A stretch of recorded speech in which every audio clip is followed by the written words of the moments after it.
Network குறிச்சு கவலைப்படாதீங்க. அபிஷேகத்துல நிரம்பினா போதும்.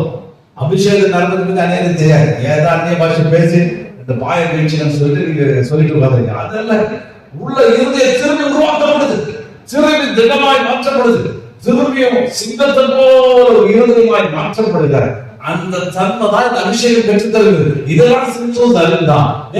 என்ன பண்ணாலும் ஏது பண்ணாலும் ஒரு எழுதிக்கூடிய சில காரியம் சொல்றாங்க. அவங்களுக்கு எல்லாம் நீட்டு அப்ப கட்டும் பொழுது நான் குறிச்சு எடுத்து மேல வருவேன், மறுபடியும் நிற்பேன், ஒண்ணு செய்ய முடியாதுன்றது அவன் நிரூபிக்கிறான். ரெண்டாவது நம்ம தொடர்ந்து வசனத்துக்கு போனா ரெண்டாவது அவன் திட்டுறான், என்ன நீ என்று போய் சொல்லிட்ட, ஏமாத்த வேற விஷயம். அவன் சொல்றான், புது கயிறு. நான் கயிறு புது கயிறை கொண்டு வந்து என் கையை நாளைக்கு கட்டிட்டா வேலைக்கு பயன்படாத புது கயிறுனா வேலைக்கு பயன்படுத்தினா கொஞ்சம் கயிறு லூஸ் ஆகுது. நீ வீட்டாக அந்த கயிறை கொண்டாந்து என் கையை நாளைக்கு கட்டிட்டா இதாயிடுவேன் அப்படின்னு உடனே அவன் என்ன செய்யறா, புது கயிறு வெட்டியா கட்டுறது கொண்டாந்து புது கயிறு கொண்டாந்து அவன் கட்டுறான். கட்ட உடனே நைட்டு கூப்பிடுவான், ஏதோ விழுத்து வந்துட்டான், எங்கோ விழுத்து பாரு எல்லாம் டப்பு டப்பு அறுந்து போத்தரும் வந்துச்சு. காரணம் புது கயிறு எதை குறிக்குது அப்படின்னு சொன்னா இந்த நிறைய காரியங்கள் நீதிமொழிகளை பார்க்கும்போது துன்மார்க்கன் அந்த அக்கிரமங்களை பிடித்துக் கொள்ளும் தன் பாவ கயிறினால் கட்டப்படுவான். பாவம் பாவம் என்ற பிசாசு பாவ கயிறு. உலகத்துல பாத்தீங்கன்னா சில பேர் சொல்றாங்க, கிறிஸ்தவனான டைம்ல வாழ முடியாதுங்க, இந்த நூற்றாண்டுல வாழ முடியாது. எந்த நூற்றாண்டு முடியும், பாவத்திலிருந்து வெளியே வர முடியும். பிசாசு பாவ கயிறினால் கட்டுப்படி முயற்சிக்கிறோம், அக்கிரமத்தினால் கட்டுப்படி முயற்சிக்கிறான். ஆனா அக்கிரமம் செய்யாதபடி பாவத்தினுடைய அடிமை முகத்துல இல்லாதபடி தேவனை விடுவித்து பாதுகாக்க முடியும். ஹல்லேலூயா. ஒரு பையன் என்ன பேசிட்டு அவன் சொன்னான், எனக்கு சிகரெட் பழக்கம் விடவே முடியல, சிகரெட் என்னால எதுவுமே பண்ண முடியல, எப்ப பார்த்தாலும் சிகரெட் குடிச்சுதான் ஆகணும் இருக்குது. சரி நிறுத்திதான் நிறுத்த முடியல.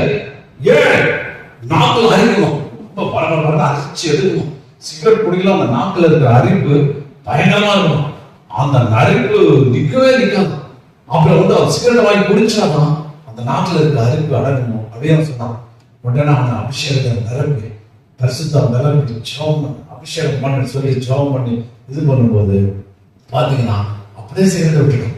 சிகரெட் விட்டு சிகரெட்டை குடிக்கிற எண்ணம் அதை பார்த்தா அந்த அரிப்பே போயிடுச்சு. ஹல்லேலூயா. பிசாசு பாவத்தினால கட்டி இழுக்கிறான். பாவத்தை வச்சு பாவத்தையும் அந்த கெட்ட பழக்கங்களை வச்சு அடிமையாக்கி போதைக்கு அடிமையாக்கி அந்த கயிறுனால இழுத்துட்டு போற. சாயந்தரம் 5 மணியானா கயிறு கட்டி இழுக்கணும். டாஸ்மாக் கடை நேரம், டாஸ்மாக் கடை முடிச்சுன்னா விடுவான்னு பார்த்தா அடுத்த ஊருக்கு இருக்கிற கடைக்கு போறோம். அடுத்த ஊர்லயும் மூடனா பக்கத்து ஸ்டேட்டுக்காக போயிடும். அந்த அளவு கயிறு கட்டி இழுத்துட்டு போறான். என் அருமையான தேவ ஜனமே, பாவ கயிறுனாலும் சாபத்தினாலும் கட்டப்பட்டிருக்கியா? இயேசு கொடுக்கிற அபிஷேகம், தேவன் தருகிற அபிஷேகம், எல்லா சூழ்நிலையும் உன்னை என்ன செய்கிறது, எல்லாவற்றையும் மாற்றி போடுகிறது. தேவன் உதவி செய்கிறார். யோகம் 36:8 அவர்கள் விலங்குகள் போடப்பட்டு உபத்திரவத்தில் கயிறினால் கட்டப்பட்டது. உபத்திரவ கயிறு கட்டி வச்சிருக்கு, ஒண்ணுமே செய்ய முடியல. நிறைய பேர் எனக்கு போன் பண்ணும்போது தான் சொல்றாங்க, என்ன பண்றதே தெரியல, குழப்பமா இருக்கும், பிரச்சனைக்குள்ள இருக்கும், போராட்டத்துக்குள்ள இருக்கும். உபத்திரவ கயிறு எல்லாம் ஆள் கயிறு கட்டிட்டு போயிட்டாங்க, கையெல்லாம் சிக்க முடியல, ஒரு விதமான புகையில இருக்கணும் அப்படின்னு வேற சொல்றாங்க. ஆனா எல்லாருமே உனக்கு குறைவு சோதர ஆண்டவர் பார்த்து சும்மா இருக்காரு, இறக்கம் இல்லையா, அவருக்கு விருப்பம் இல்லையா, அவர் சித்தம் இதுதான் இல்ல, சித்தம் சுத்தமா இல்ல. அவர் என்ன சொல்ல, உனக்கு அபிஷேகம் ஊற்றுகிறேன், அபிஷேகத்தை உள்ள வச்சுக்கிறேன், பாடாள வச்சுக்கிறேன், வல்லமை வச்சுக்கிறேன். இயேசுவின் நாமத்தினால எழுந்து, ஒரு செகண்ட் போதுங்க, ஒரு நிமிஷம் போதுங்க, எழுந்து நின்னீங்கன்னா எல்லா கயிறுல கட்டல அறுத்து தூக்கி போடுங்க. கொஞ்சம் கொஞ்சமா அறுக்கிறது இல்ல, செகண்ட் அறுக்கிறது இல்ல. அவனுடைய அபிஷேகம் வல்லமை அப்பேற்பட்டது. அவன் சொல்ல வரான், என்னால எந்த உபத்திரவத்தினால என்ன கட்ட முடியாது, எல்லா உபத்திரவத்தையும் உடைச்சு போடுறோம். பெருசு இங்க வந்துட்டான்னு சொல்லி சிம்சோன்ல ஊருக்கு வந்துட்டான்னு சொல்லி எல்லாம் சூழ்ந்துட்டாங்க. சூழ்ந்து போது அவன் என்ன செஞ்சான், நைட் எழுந்து கோட்டை சேவரை மூடிட்டான். கோட்டை சேவரா பாத்தீங்கன்னா அவ்வளோ பெரிய கோட்டை சேவரு. அதை வந்து யானை அப்படின்வான். 50 யானை 100 யானை வச்சுதான் கோட்டையை உடச்சு வெளில விடுவான்.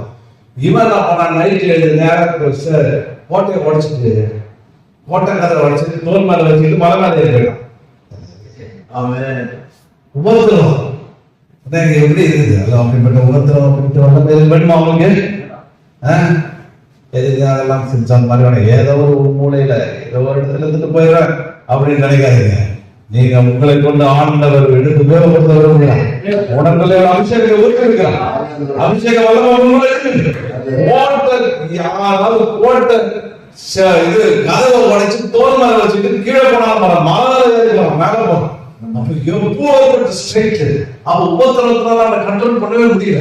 காரணம் அவனுக்குள்ள இருக்கிற அபிஷேகம், அவனுக்குள்ள இருக்கிற வல்லமை கிரியை செய்து கொண்டிருக்கிறபடினால எப்பேற்பட்ட சிறைகளுக்குள்ள அவன் வைக்க முடியல. எல்லா சிறைகளையும் உடைத்து தரைமுதலாம் இருக்கிறான். ஆமென். அப்பேற்பட்ட வல்லமை அவனால் அடைக்கிறது.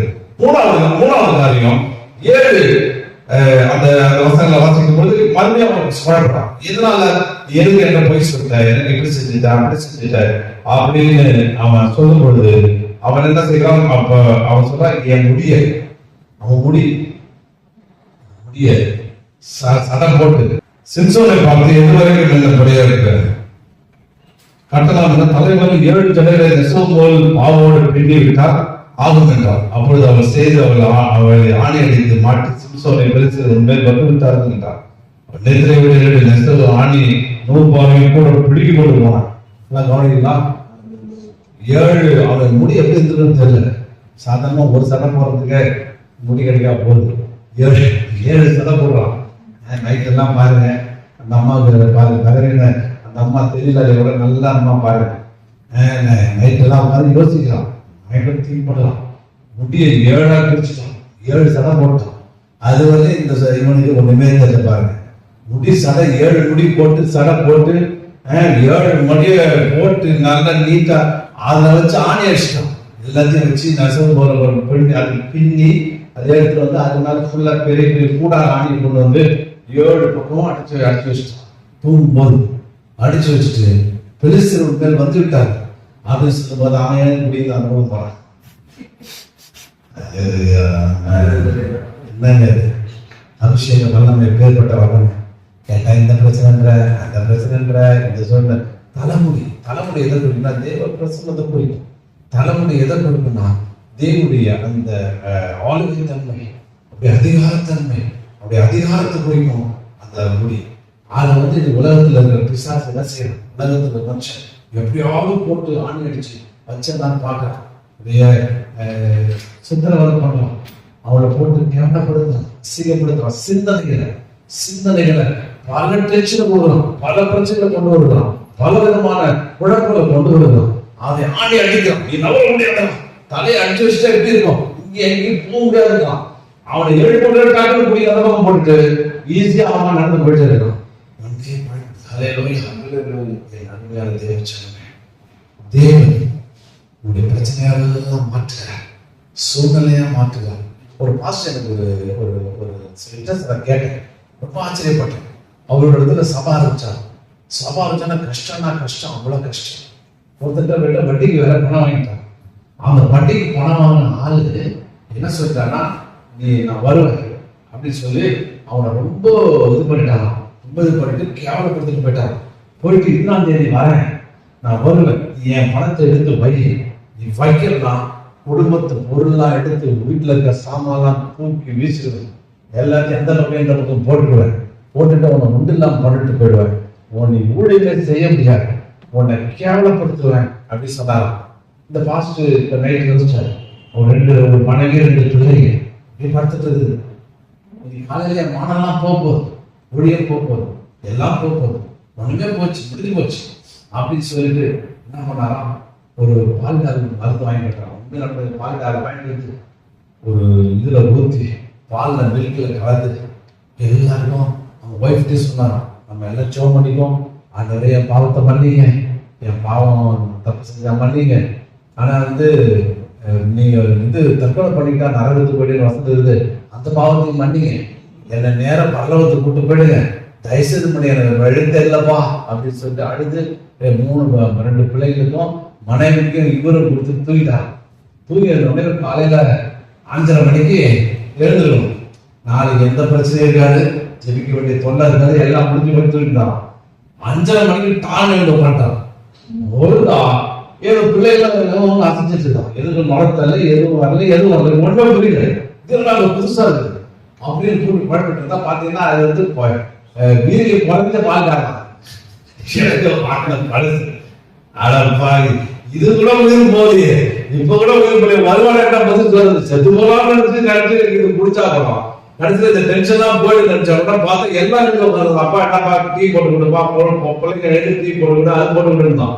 அப்படியே குழந்தை நிற்கிறான், அப்படியே பார்த்து வழங்கி போயிருக்கிறான், ஆளுங்களை குடிச்சு ஆகலையே அப்படின்றது போது தூரத்துல அந்த ஆள் வரானா, அப்படியே நடந்து வந்து தெரியுதா, கலை தெரியுதா, அவன் நடந்தான், அந்த ஆள் தான், கத்த போறான் ஆள் தான், கேவலப்படுத்த போறான் தான், அப்படி நட்டி திணையில உட்காந்துட்டாரான்.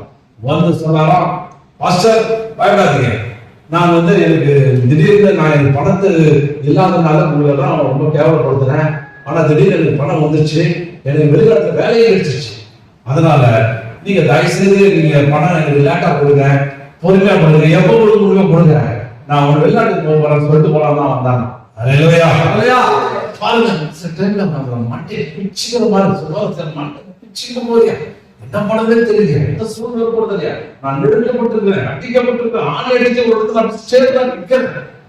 அருமையான தேவஜனமே, தேவ அபிஷேகங்களே எழுதுதான் வதனை தட்டி அப்பேற்பட்ட அபிஷேகத்தை வல்லமையை மேல் ஊற்றிருக்கிறார். அவருக்கு தெரியும் சிம்சோன் இதெல்லாம் என்ன கண்ட்ரோல் பண்ண முடியாது.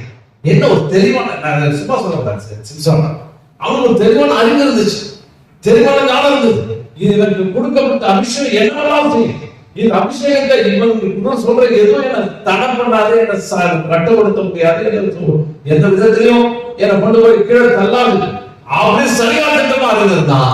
அதுதான் சொல்லுவாங்க, சேலஞ்ச் எடுத்துட்டான், சவால் இருந்தா. நீங்களும் சொல்லுங்க, நீ எவ்வளவு பெரிய டென்ஷன், அந்த டென்ஷனை ஜெயிக்கக்கூடிய கிருபையை தேவன் கொடுத்திருக்கிறார். ஆமென். எப்படிப்பட்ட போராட்டம் கொடுத்தாலும் எனக்கு கொடுத்திருக்கிறார். இது புது கைது சொல்லும் போது வேலை, அந்த கையில வேலைக்கு யூஸ் பண்ற கைது நிறைய பேர் ஆட்களை பாத்தீங்கன்னா பழுடாங்க, வேலை இல்லைங்க, வேலை ஸ்தலத்துல பிரச்சனைங்க, வேலை ஸ்தலத்துல ஏதோ போராட்டங்க, வேலை ஸ்தலத்துல வந்து எல்லாரும் நெருங்குறாங்க, நிறைய பேர் கம்ப்ளைண்ட் எழுதுறாங்க, எல்லாத்தையும் எழுதுறாங்க, வேலையை செய்யவே முடியலைங்க, அவ்வளவு பிரச்சனையா இருக்குது அப்படின்றாங்க. அப்போ வேலை நிமித்தம் உங்களை கட்டுப்படுத்த முடியும், வேலை நிமித்தம் உங்களை வேதனைப்படுத்த முடியும். எகிப்துல இஸ்ரவேல் ஜனங்க சொன்னாங்க, அவங்க ஜீவனையும் கஷ்டப்படாது, ஏன்டா வாழணும், இந்த வேலையை செஞ்சுட்டு வாழணும், அந்த வேலையை போட்டு நறுக்கி உங்களுக்கு உங்க கெப்பாசிட்டிக்கு மேல கொண்டு வந்து உங்களை குழப்பிட்டு இருப்பாங்கடா, நீங்க பயப்படாதீங்க. ஆமா, நீங்க நல்லா உட்கார்ந்து ஜெபம் பண்ணுங்க, ஒரு அபிஷேகத்தோடு கூட ஜெபம் பண்ணுங்க, அபிஷேகத்தோடு நிரம்புங்க. எப்படிப்பட்ட வேலையும் எளிதாய் முடிக்கக்கூடிய கிருபையை தருவார். ஆமென். சவுல் என்ன பண்ணாரு, குற்றம் கண்டுபிடிக்கிறது, தாவீது மேல புது புது வேலையை தரும், புது புது டாக்டர் தரும், புது புது சார்ட்டை தரும், புது புது சவால்கள் சந்தித்தபடி அனுப்பிவிடுறான். எல்லாத்துக்கும் பார்த்தா புத்திமானா நடந்துறான். அவனால குற்றம் கண்டுபிடிக்கணும் அப்படின்னு நினைச்சு அவன் ட்ரை பண்றான், எதுவுமே முடியல. காரணம் அவனுக்குள்ள இருக்கிற அபிஷேகம், அவனுக்கு இருக்க தேவன் பெற்று தந்தான அந்த அபிஷேகம் நம்மை எல்லாவற்றிலும் புத்திமானாய் செய்ய வைக்கிறது, அற்புதமாய் செய்கிறது. அதே மாதிரிதான் தேவனுடைய அபிஷேகம் உங்களுக்குள்ள இருக்கும். செவிங்க அன்றே இந்த வேலையை அவர்கள் பார்த்து ஆச்சரியப்படுகிறார்கள், வேலையை அழகா செய்து முடிக்க, வித்தியாசமாய் செய்து முடிக்க எனக்கு தேவன் கிருபை தருவாராக. ஆமென். மோசம் சரியில்லை, இதுல ஏன்டா வேலைக்கு போகணும்னு தெரியல, வீட்டுல படுத்தலாம் தெரியல, வீட்டுல படுத்தலாம் போல இருக்கு அப்படின்னு உடனே போவாதீங்க. இன்னைக்கு அபிஷேகத்தை பெற்றுக்கொண்ட வேலைக்கு செல்லுங்க. எனக்கு கொடுத்த எல்லா வேலையும் திறம்பட செய்ய, அற்புதமாய் செய்ய, அதிசயமாய் செய்ய, எனக்கு உதவி செய்ய அப்படி சொல்லி நீங்க கிளம்பி போனீங்கன்னா அந்த கம்பெனியே உங்களை பார்த்து ஆச்சரியப்படும். இவ்வளவு ஈஸியா செய்யறாங்க, இவ்வளவு அழகா செய்யறாங்க, இவ்வளவு அற்புதமா செய்யறாங்க அப்படி சொல்லி ஆச்சரியப்பட்டு உங்களுக்கு பெரிய ப்ரமோஷன் தருவாங்க. எப்படி? உங்களுக்கு இருக்கிற அபிஷேகத்துடைய வல்லமை, அந்த அபிஷேகத்துடைய வல்லமை உங்களை என்ன செய்யறது, அப்படியா மாற்றிக் கொள்வது. கடைசியில பாருங்க, இவன் என்ன செய்யறான், இப்பதான்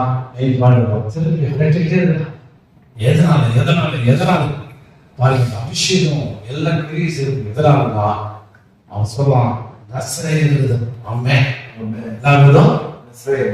நான் சிறு வயது போல நசரேயன் விரதம் ஒரு விரதம் எடுக்கிறப்பா, எல்லாமே சில பேர் ஒரு மொழி விரதம், சாப்பிட கறி சாப்பிடாத விரதம், அந்த விரதம், இந்த விரதம் அப்படின்னு சில பேர் நான் சனிக்கிழமை சாப்பிட மாட்டேன், இன்னைக்கு இதுங்க அது விரதங்க, அது இதுக்கு வர்றாங்க என்ன சொல்லிக்கலாம். சாப்பாடு விஷயத்துல சில விரதம் என்ன கப்பல் பண்ணா சாப்பிடாம கூட இது பண்ண வழியா அந்த விரதத்தை அவங்க கடைபிடிப்பாங்க. நசரேயர் விரதம், இந்த நசரேயர் மோசம் சொல்றாங்க. நசரேயர் விரதம் தேவனோட கம்யூனிகேட் பண்ணணும், தேவனோட தொடர்பு வைத்துக் கொள்ள வேண்டும், தேவனோட நெருக்கத்தை அனுபவிக்க வேண்டும். அப்படிப்பட்ட விரதத்தில் இருக்கிறேன், அதனால நான் இது செய்ய முடியாது. நசரேயர் விரதத்தை அப்படி போனா சத்திய டைம் ஆகும். நசரேயர் விரதம்னா முதல் விஷயம் சவல் கத்தி படக்கூடாது, தலைமுடி கத்தி படக்கூடாது. இரண்டாவது விரதம் தண்ணி அடிக்கூடாது, ஏதாவது அது இதையும் இதுக்கு போய் மதுபானம் பண்ணக்கூடாது. மூணாவது செத்த மிருகத்தை தொடக்கூடாது, செத்த மிருகத்தை போய் தொடுத்து தீட்டுப்பட்டதை எதையும் போய் தொடக்கூடாது, செத்து போன காரியங்கள் எதுவும் தொடக்கூடாது. இயேசு நசரே, அப்ப இயேசு பாத்தீங்கன்னா அவர் காரியங்களை அவர் செய்கிறார். அந்த நசரேயனாகிய இயேசு அந்த நசரே விரதம் எடுத்துட்டு 3 இங்கே படைக்கும். பாருங்க ஒன்னொன்னா ஆண்டவர் ஒன்னொன்னா சொல்லிட்டு கடைசியில 3வது உடைக்கிறான். முதல்ல அவன் என்ன செய்யறான், தண்ணி அடிக்கிறான், மதுபானம் பண்ணுறான். ரெண்டாவது ஒரு சத்த மிருகத்தை சிங்கத்தை அடிச்சு போடுறான், சிங்கத்தை அடிச்சு போட்டு அதுகிட்ட போயிட்டு அதுக்கு தேனை வாங்கி சாப்பிடறான். அது தேனை வாங்கி சாப்பிட்டு ரொம்ப ருசியா இருக்குன்னு சொல்லிட்டு எல்லாரும் மற்றவங்களுக்கும் கொடுக்கலாம். அப்ப அந்த தேன் அந்த அந்த செத்த பிறகு உலகத்துல செத்து போன சில மத சம்பிரதாயங்கள் பல காரியங்களை அவன் தொழுவது மூலமா நாம் தீட்டுப்பட முடியும். அந்த தீட்டு படாதபடி அவனை பாதுகாத்துக் கொள்ள மூணாவது சவரன் கத்தி படக்கூடாது. சட முடி முடி வளரும், முடி வளர வளர வளர அது எதே தேவனோட தொடர்பு பெருசாகிட்டே போகும். பாருங்க 7 சடை போடுற மாதிரி அவ்வளவு புத்தி அவனுக்குள்ள வந்திருந்தால் தேவனோட தொடர்பை ஏற்படுத்திக் கொண்டு தேவனோட உறவு, தேவனோட உடன்படிக்கை, நாம் உடன்படிக்கை நாயகன். ஆமென். உடன்படிக்கை நாயகன். திருமணம் வந்தவன ஒரு உடன்படிக்கை. அவன் சொல்றாரு, நீ இது துரோகம் பண்ற, அவன் உடன்படிக்கையோடு செய்திருக்கிறாரு அப்படின்னு அவர் சொல்றார். உடன்படிக்கை அது ஒரு பரிசுத்தமானது, அது பாதுகாக்கப்பட வேண்டும் என்று, அது எப்பொழுது நேரில் இருக்கக்கூடிய ஒன்று. உடன்படிக்கையை பாருங்க, இந்த இடத்துல அப்படியே க்ளோஸ் பண்ணோம். தலைமுடிய சரிச்சுட்டாங்க, சவரன் கத்தி படக்கூடாது, தலைமுடிய சரிச்சுட்டாங்க. என்னுடைய பலன் ஒன்றுமில்லாமல் போயிட்டு இதயத்தெல்லாம் வெளிப்படுத்துகிறோம். அவன் என்ன செய்யறா பாருங்க, தான் மடி மேல படுக வச்சு அவன் தண்ணியை போட்டு சரைக்கிறான். எவ்வளவு பேர் முடி சரைக்க ஒண்ணுமே தெரியும். உலக மயக்கம், உலகம் ஒரு போதை தருகிற ஒரு விஷயம். அந்த போதை தண்ணி அடிச்சுட்டு இருந்தாலும் என்ன தெரியல, படுத்த படுக்கையில நான் போயிட்டோம், அதே போயிட்டோம். எவ்வளவு 7 முடியை போட்டு தண்ணி போட்டு சரைச்சு எடுத்து எல்லாத்தையும் ரொம்ப மாற்றி ஆளு காலையில பார்த்தா மொட்டையா இருக்கும், தெரியலப்பா. அப்போ எல்லாமே போயிடுச்சு. அப்ப ஆண்டவர் பாருங்க, உடன்படிக்கை போக போக போக அவர் அவனை விட்டு விலகிட்டே இருந்தேன். கடைசியில மறுபடியும் எப்படி இருக்க மாதிரி இருந்தான். ஆண்டவர் விலகின உண்மை தெரியல, அவனை அப்படியே பிடிச்சிட்டான். பிடிச்சிட்டு அவன் என்ன ஆட்சி பாருங்க. இப்ப பாருங்க, அபிஷேகம் இருந்தா இதெல்லாம் என்ன செய்யுது, எல்லாத்தையும் ஜெயிக்கிறான்.